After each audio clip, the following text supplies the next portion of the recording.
got you into rugby? So rugby wasn't my first sport. I started off as a footballer.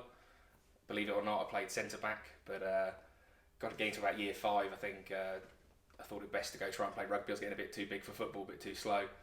So I pestered my mum to go down to Wallingford Rugby Club, and I started in year 5. So that was the first year of non-contact, and then the following year went into contact. I think that was 2003 was my second year, and we won the World Cup. So everyone was joining the sport, and it was a good environment to be in.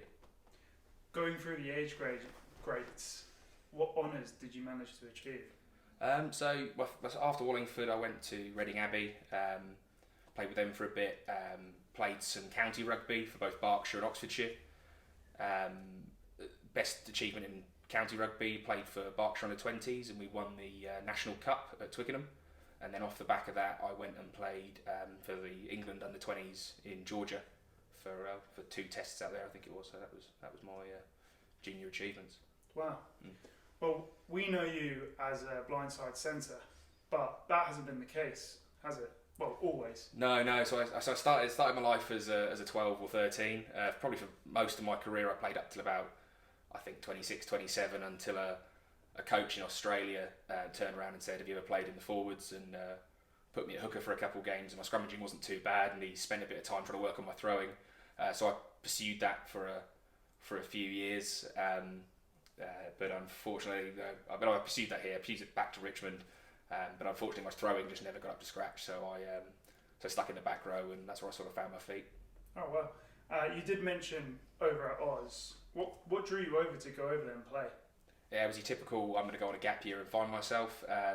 Only ever planned on going out there for sort of 6 months, up to a year.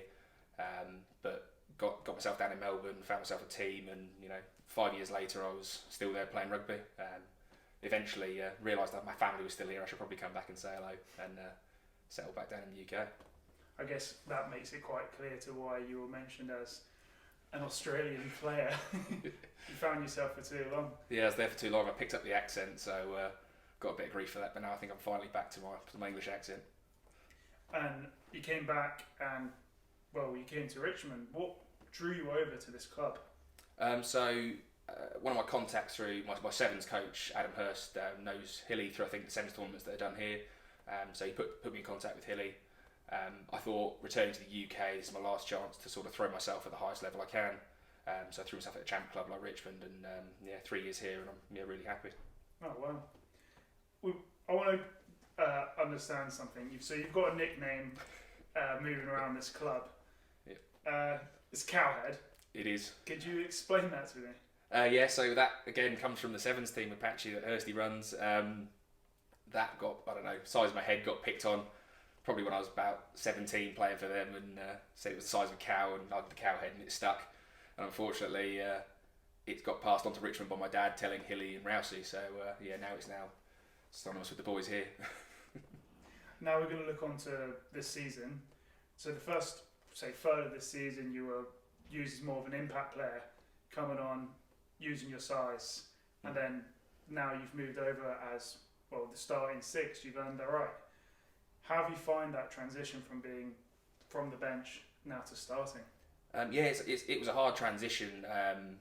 20 minutes is a lot easier than 60 or 80, but that was the big thing I had to do as a starting 6, was put the same performance in over that 20 minutes, put that performance in for the 60 or the 80, and still be doing the same things, carrying the ball just as hard and tackling just as hard. Oh, fantastic. And one last thing I want to ask you, outside of rugby, because we've got the rugby side of Massey and then the professional work-life side of Massey. Yeah. What do you do to your day-to-day? I'm a facade engineer for Lang O'Rourke, so building engineer. That's what I do day-to-day. Luckily it's mostly from home, so it's quite nice and relaxing and fits in with rugby. Oh, fantastic. Well, Massey, thank you for chatting and good luck for the weekend. Cheers, mate. Thank you very much.